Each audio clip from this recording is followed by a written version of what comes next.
Hello, everyone. Welcome back to Plotlines. I'm your host, Connor. And today we're going to be talking about the Lori Lightfoot is out of the mayorship. She has lost a historic race. Just so you guys know, this was a bit of a last minute stream. I wasn't really intending to do a stream right now, but I realized that I want to do a sort of 11 a.m. Central Time stream from now on. So I was thinking, what's right now the biggest news of the day, the biggest event, and this is more because I'm an Illinoisan.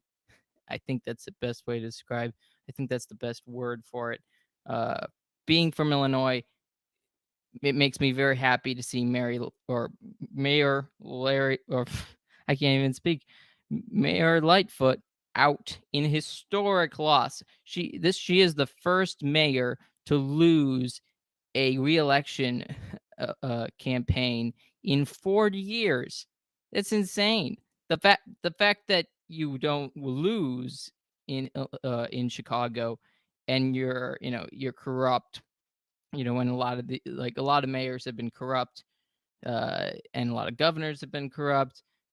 Illinois always sends their politicians to jail pretty quickly. So who knows? Maybe she'll be sent to jail in the near future. But that's what's going on with me with the news.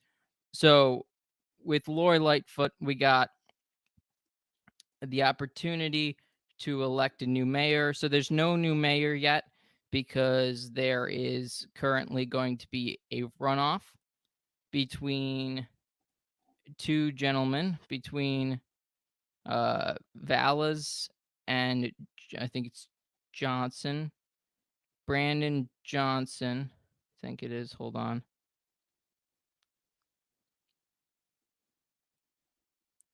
Yeah, Paul Vallas and Brandon Johnson. So we got Paul Vallas, who is basically an old school Democrat in some sense. I mean, modern to say the least, but just old school insofar as we not trying to defund the police. So that's kind of the that's the sort of worst. That's the basics that you would expect from a candidate, not to want to defund the police. But in these days, that's kind of the standard amongst Democrats. So there's, a lot of people are getting excited about this historic loss because it's always fun when you have a win. It's always fun when someone who is tyrannical and going sort of above and beyond to try and mess with your life and the lives of the citizens, to have them be gotten rid of, to have them uh to, removed from office is always fun. I mean, there's a whole saying like every election is a chance to overthrow the government. That's basically what happened here. Is she got, I think, like around 17% of the vote. So uh around like 82 or 83% of all of Chicagoans wanted her out. Hey Mac, good to see you in the chat. So this is very exciting in some sense, though the candidate who is the quote unquote, I guess, most conservative, or more like most interested in cleaning up crime in Chicago, Paul Vallas, is, I mean, he only got 34% of the vote. So this runoff is kind of dangerous in some ways. And his opponent, Brandon Johnson, is basically the Black Lives Matter uh, candidate. He is all for defunding the police. He is the most radical of all of them. I mean, Paul Vallas was basically accused by Lori Lightfoot of being a Republican, which he's by no stretch of the imagination a Republican. He's just the most sane Democrat in the bunch at the moment. So yeah, that's what's going on. Also, guys, if you want more of this, please like, share, comment, and subscribe if you want. me to have sort of this daily. My goal would be 11 a.m. Central Standard Time show. It will be either live or it will be a video I already did. Who's Gordon Lightfoot, Mac? Who's Gordon Lightfoot? Maybe a serial killer or something. I don't know. What do you think? But anyways, so we got that news. So I'm gonna be here 11 a.m. in the future, whether it is through a pre-recorded video or it is a live stream. So keep your eyes out for that. Now you guys have a specific time. We'll still have probably evening live streams in the future, special live streams depending on who's available. Yes, Beetlejuice is out. That's it. Lloyd Lightfoot's always compared to Beetlejuice, so we got that going for us. But really, Chicago, 63% of Chicagoans said they didn't feel safe. That's basically the point of this election. Can the 63% of Chicagoans come out and vote and get someone who is more favorable? So we've got Paul Vallis, who was I think he was the president of, I think it was the um something to do with the teachers, not the teachers union or anything like that, but the school district or the Chicago schools. So, and he is apparently in favor of reforming the schools. And this guy Johnson is basically the a representative of the teachers unions, and the teachers unions are completely garbage. So it's easy to say that nobody should want the teachers unions in full power, which they basically have had forever. So hopefully some real change might be able to come out of this. I kind of doubt it. I really do.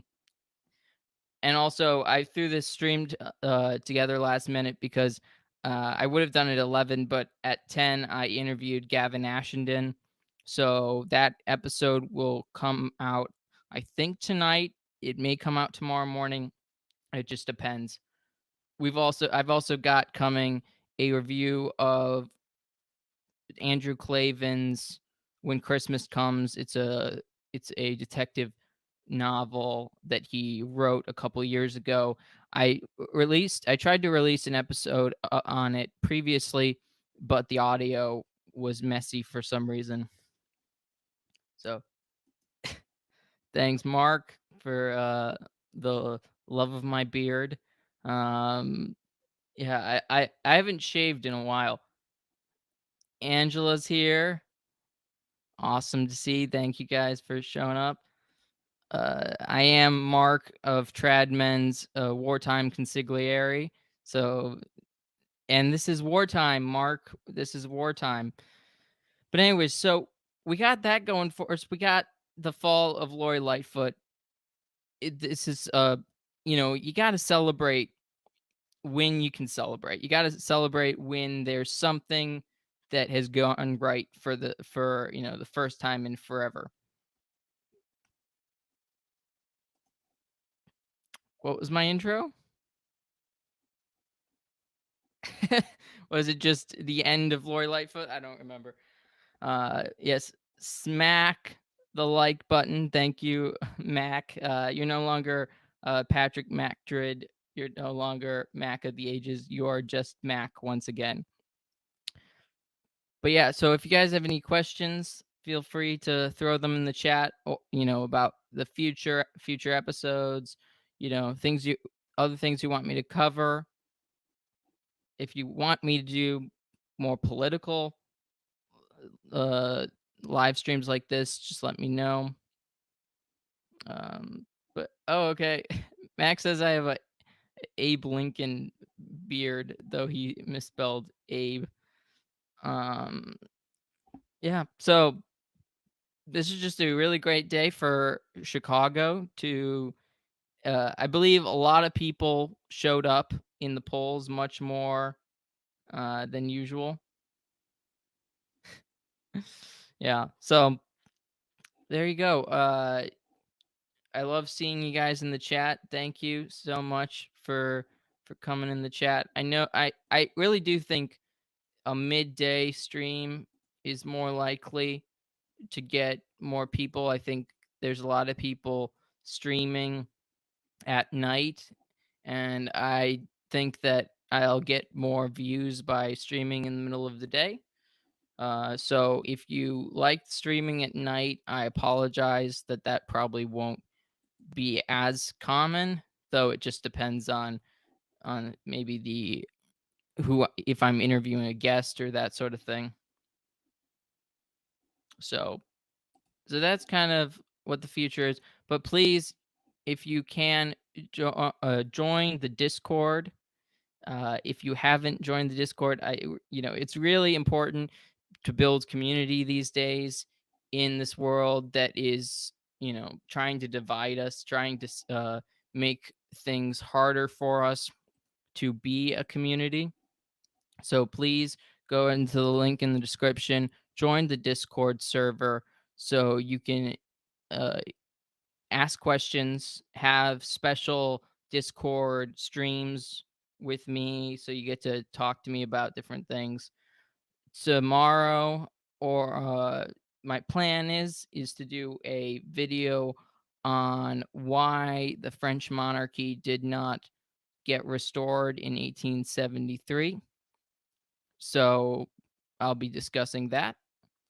And look for the Gavin Ashenden episode. It is very interesting. We talk about the Anglican Communion and its collapse, and possibilities of of Anglicans jumping ship and joining the Catholic Church. Spoiler: it doesn't look very good. Apparently, unfortunately, there's a people don't like accepting authority, and that's the thing. And Lori Lightfoot's a perfect example of not accepting authority. She's obviously she's not accepting of anyone else's authority except for herself. She makes her own authority, and that's why nobody likes her. That's why 80% of, you know, 80% voted her out. Now the thing is that Paul Vallis only got 34% of the vote. Everyone else, sort of the 66% of the vote are all pretty leftist. So that doesn't bode well for for the runoff election, which will be taking place uh, in a couple weeks. So unfortunately, that doesn't bode well. So we'll see what comes for the politics in Illinois. But really, I don't do a lot of politics, mostly political theory, or sort of I try and focus more on the bigger picture than smaller things. But I thought, because being from Illinois, being in Illinois, it really made me want to talk about that. So if there's any questions in the chat, I'm happy to answer those. Otherwise, we're going to be winding down. I'll give you guys just a little bit of time to ask those if you have any.